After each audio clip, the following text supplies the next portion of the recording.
C'est une journée qui interpelle sur les acquis et les aspirations en matière de droits de l'homme.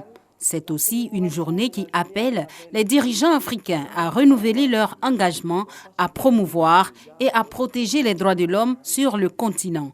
La journée africaine des droits de l'homme, célébrée tous les 21 octobre, tient compte du contexte de la pandémie à coronavirus cette année.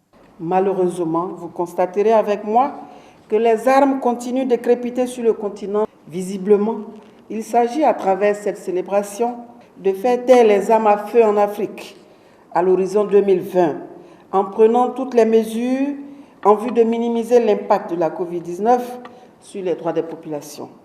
Cela suppose de créer les conditions d'un climat de paix dans nos États et de se donner les moyens de venir à bout de ce monstre. Aujourd'hui encore, la lutte pour la protection et la promotion des droits de l'homme se poursuit. Le Conseil national des droits de l'homme note les défis qui attendent la Côte d'Ivoire malgré quelques avancées.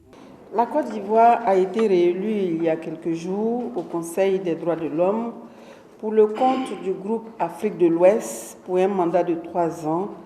Cette élection traduit la confiance du groupe des États d'Afrique à la Côte d'Ivoire et est conforme à l'appréciation de celui-ci quant à la contribution significative de notre pays au progrès des droits de l'homme.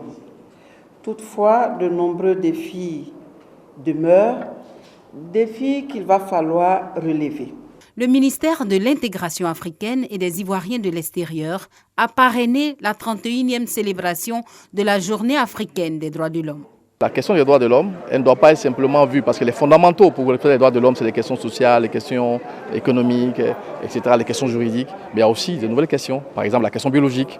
La Covid nous interpelle, que d'autres nouvelles questions sont à l'ordre du jour, c'est la santé, les questions biologiques, c'est l'environnement. Et ces questions-là doivent aussi être au centre de la défense des droits de l'homme, parce qu'elles permettront aux États, si nous sommes résilients, si nous arrivons à maîtriser ces paramètres, à mieux être efficaces pour la promotion des droits de l'homme. Pour cette 31e édition de la Journée africaine des droits de l'homme, le CNDH a édité un document de référence reflet des engagements des États parties. Le titre de l'ouvrage, Mécanisme africain de protection des droits de l'homme, s'inscrit dans le cadre de la coopération avec les mécanismes continentaux et sous-régionaux de promotion et de protection des droits de l'homme.